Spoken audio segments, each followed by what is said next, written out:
پکارو اللہ کو. قال ربکم ادعونی استجب لکم ان الذین یستکبرون عن عبادتی سیدخلون جہنم داخرین.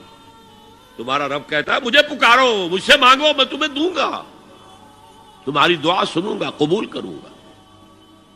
اور جو بربنائے تکبر مجھ سے نہیں مانگتے وہ جہنم میں داخل ہوں گے، ذلیل و خوار ہو کر. حضور نے ایک بات مجھے متن یاد نہیں ہے، بہت پیاری فرمائی. دیکھو انسانوں سے تم مانگتے ہو کچھ تو ایک دفعہ تو اس کے ماتھے پر تیوری پر بل پڑ ہی جاتا ہے، یہ کیوں میرے سامنے ہاتھ سوال کیا، کیوں مجھے اس سے مانگ رہا ہے، چلیے بعد میں کچھ وہ دے ہی دے. لیکن ناگوار گزرتا ہے. ارے اس سے مانگو جو کہتا ہے کہ مجھ سے مانگو اور میں دوں گا. وہ نہ مانگنے پہ ناراض ہے، اس سے نہیں مانگتے. رات کے آخری ساعتوں میں، یا جسے آپ کہتے ہیں the small hours of the morning, حدیث میں آتا ہے اللہ نزول اجلال فرماتے، جس کو ہم نہیں جانتے کیسے نزول ہوتا ہے. ذات باری تعالیٰ اور اس کے متعلقات کے بارے میں جو بات آ گئی قرآن میں حدیث میں وہ ہم مانتے ہیں. کیسا یہ ہم نہیں جانتے. اس کا ہاتھ ہے کیسا ہے ہم نہیں جانتے.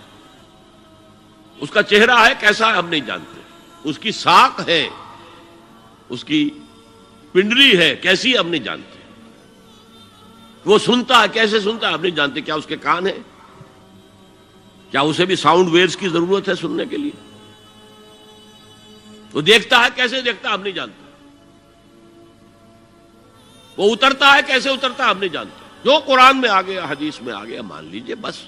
باقی یہ متشابہات میں سے ہے، اس کی کھود کرید میں پڑو گے تو فتنے میں مبتلا ہو جاؤ گے. ابتغاء الفتنۃ وابتغاء تاویلہ.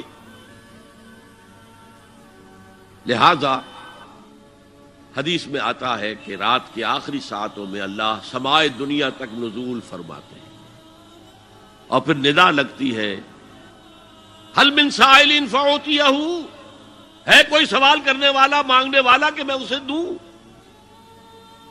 حل من مستغفر فاغفر لہ، ہے کوئی گناہوں کی معافی چاہنے والا کہ میں اسے معاف کر دوں.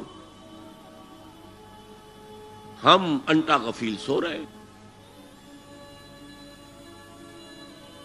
ہم تو مائل بکرم ہے، کوئی سائل ہی نہیں. راہ دکھلائیں کسے، رہنو منزل ہی نہیں. راہ کسے دکھا؟ اللہ کے راستے پر چلنے کا فیصلہ کرو، اللہ کی راہ میں جہاد کا فیصلہ کرو، پھر اللہ راستہ کھولے گا. والذین جاہدوا فینا لنہدینہم سبلنا. وہ لوگ کہ جو ہمارے راستے میں جہاد کریں، محنت کریں، مشقتیں کریں، ہم لازماً ان پر اپنے راستے کھولتے چلے جائیں. تو دعا شرک فی الدعا. مانگو صرف اللہ سے، اللہ سے، اللہ سے.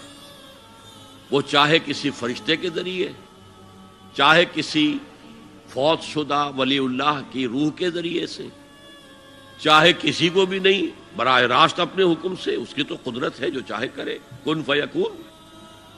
وہ جیسے بھی ہو وہ آپ کی ضرورت پوری کرے گا. وہی ہے جو کہ مشکلات کو حل کرنے والا ہے، وہی ہے کہ رزق دینے والا ہے، وہی ہے جو مرض سے شفا دینے والا ہے. پکارو اسی کو، مانگو اسی